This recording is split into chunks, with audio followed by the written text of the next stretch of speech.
Hello guys, welcome to penguin learners. Last class में हमने पढ़ा था सोशलिज्म के बारे में कि कैसे सोशलिज्म जोरों शोरों से चल रहा था यूरोप में। इस वीडियो में हम उसके स्प्रेड आउट पढ़ेंगे। Okay, so here are the context जो मैंने लास्ट वीडियो में डिस्कस कर दिया था।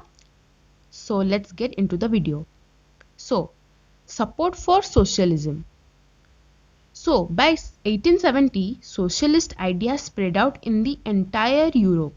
हर जगह फैल चुकी थी। इनफैक्ट सेकेंड इंटरनेशनल नाम की एक इंटरनेशनल बॉडी भी बन गई थी, अगेन सोशलिस्ट से रिलेटेड। ओके, नाउ जितने वर्कर्स थे इंग्लैंड के, जर्मनी के या पूरे के पूरे यूरोप के, इंग्लैंड एंड जर्मनी तो यूरोप के कॉन्टिनेंट पे ही आते हैं ना।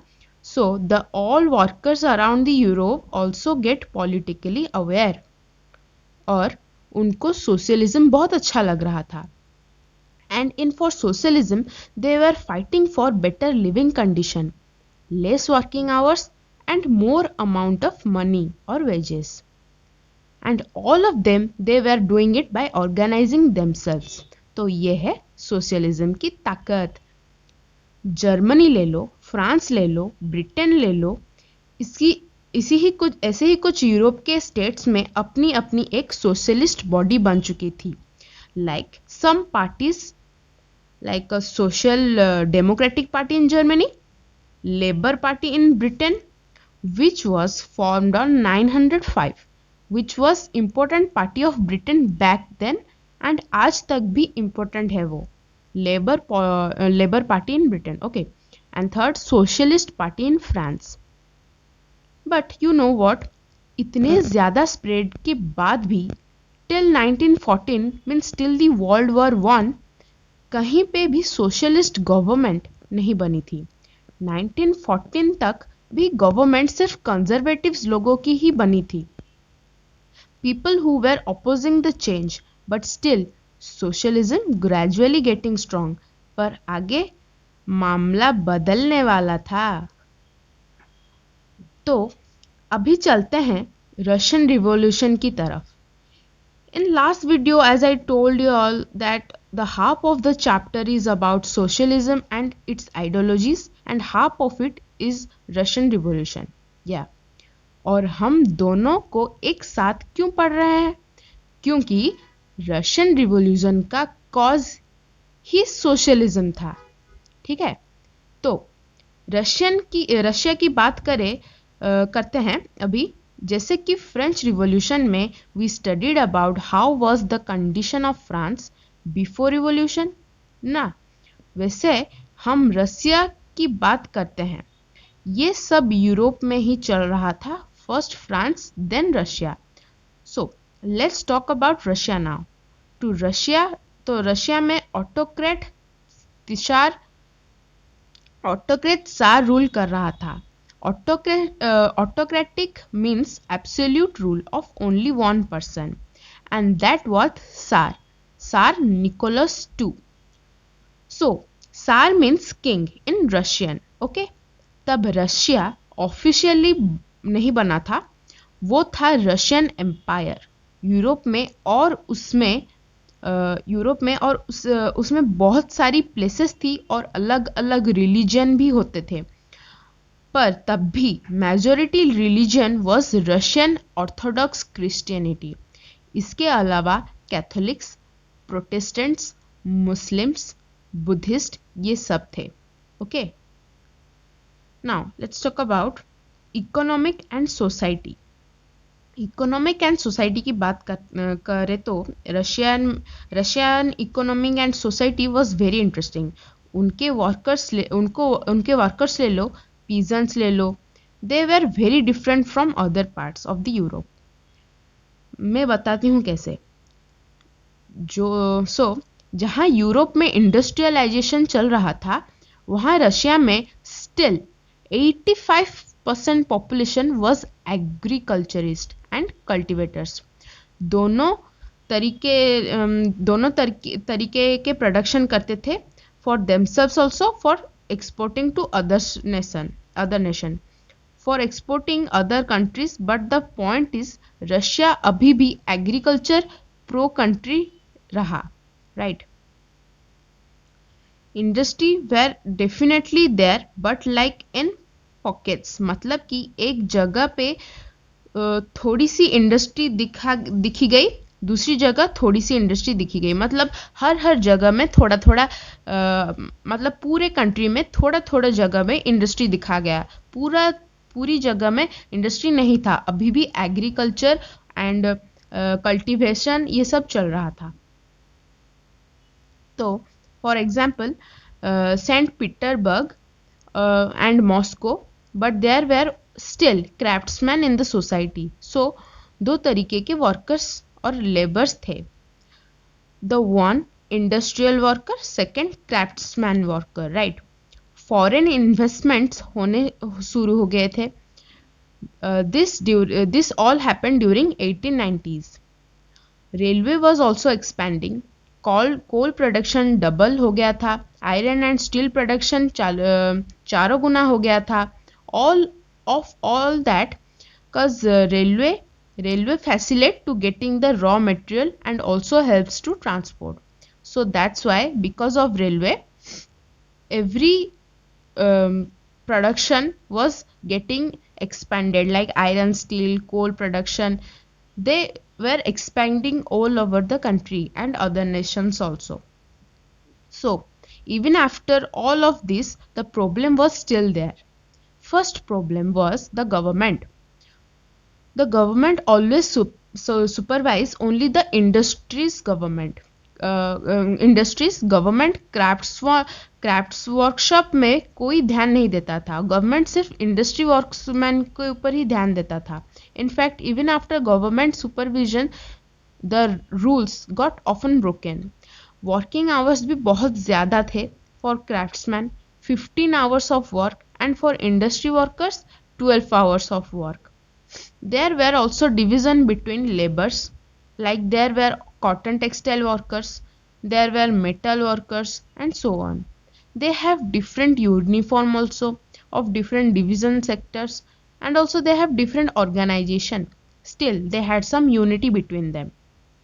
Let me tell you, women workers were also there in Russian society, and they paid less than men. Yes. Okay. So now let's talk about role of workers association. Unemployment बहुत दिखी जाती थी, even though there were plenty of industries, but European population was drastically rising like anything. Even though there was different division sector, but the workers had unity when they had to disagree about something with employers. Okay, ये हो गई workers की बात. Peasant की बात करें तो peasant were very interesting. When we think of peasants we think they must be very innocent और mellow kind of people, but no, break that image of your head. Russian peasants were nothing like that. They were definitely not so mellow. Russian peasant क्या है, उनके पास land नहीं था. Most of the peasants did not have land. The land usually belonged to the either to nobility or the church or the crown people. Crown. Okay. So the peasants used to work on those lands. ठीक है. They never used to respect their Tsar means king. अच्छा. तो ये एक different चीज़ है, क्योंकि so far हमने पढ़ा है कि French Revolution that before the revolution the king was respected by the people. But Russian peasants किसकी भी रेस्पेक्ट नहीं करते थे. They were definitely divided, like some were rich peasants, some were middle class peasants and some were poor peasants. But तब भी उनमें unity थी. Most of them उसे तो they use to produce together and divide the profit. Is means they produce together and divide the profit. इसे कहते हैं commune. Russia में इसे कहते हैं कम्यून. इन रशियन लैंग्वेज इसे मीर भी कहते हैं. ठीक है. They also refuse to pay the rent of the land, and if someone ask them to pay the rent they murdered them. Even 905 में तो रशिया में मर्डर सब कॉमन था, but whatever it is, peasants were naturally socialist, just like the industrial workers. They produce together and divide the profit among each other. तो इसे पता चलता है कि सोशलिज्म रसिया में एक नेचुरल लेवल में ही था, बस इनको एक पुश की जरूरत थी। पुश तो आने ही वाला था, पर उससे पहले political parties were illegal in Russia since it was under an autocrat rule. Okay, पर फिर भी चोरी चुपके एक पॉलिटिकल पार्टी बन ही गई थी, and the party name is Russian social democratic worker party during 1898। So this party used to set up newspapers, strike and all.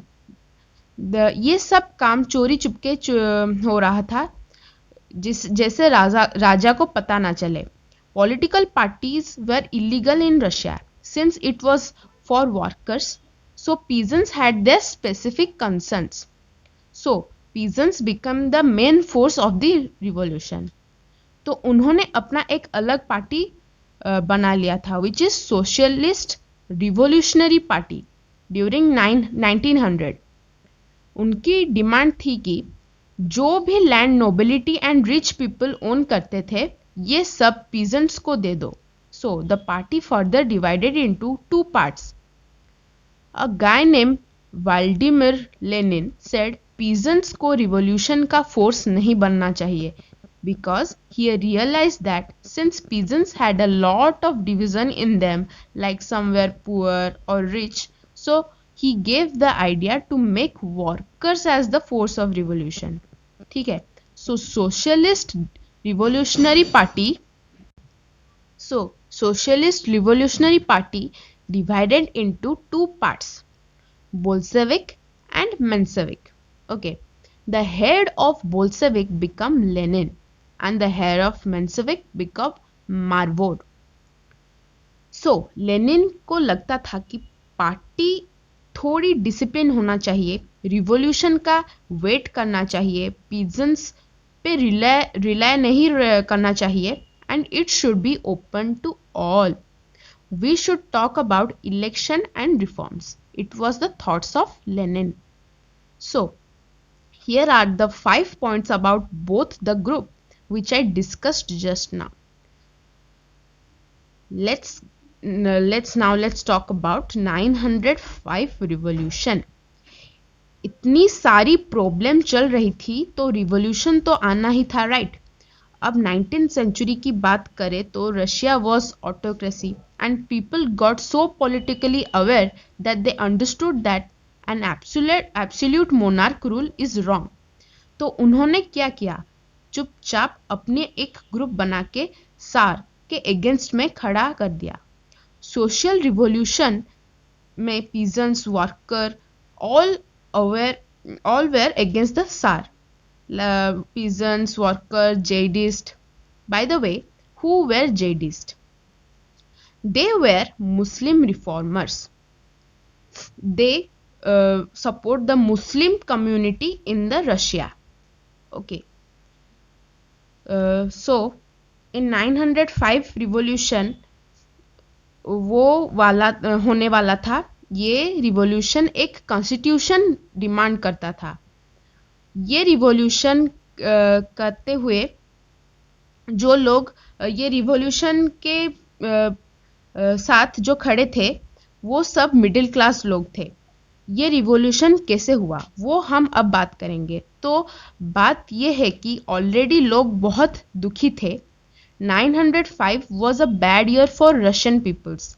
The rising population, no employment, no production, essential commodities price was very high and wages declined by 20% was very hard for common people.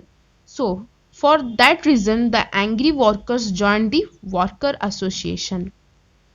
अब क्या हुआ, एक industry में से एक worker association से 4 workers को निकाल दिया गया एक ही दिन में।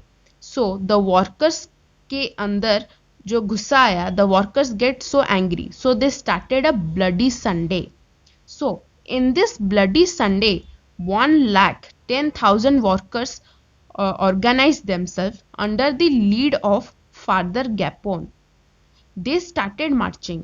और पता है कहाँ गए? They went to Winter Palace. उसमें रहता था Tsar, the king.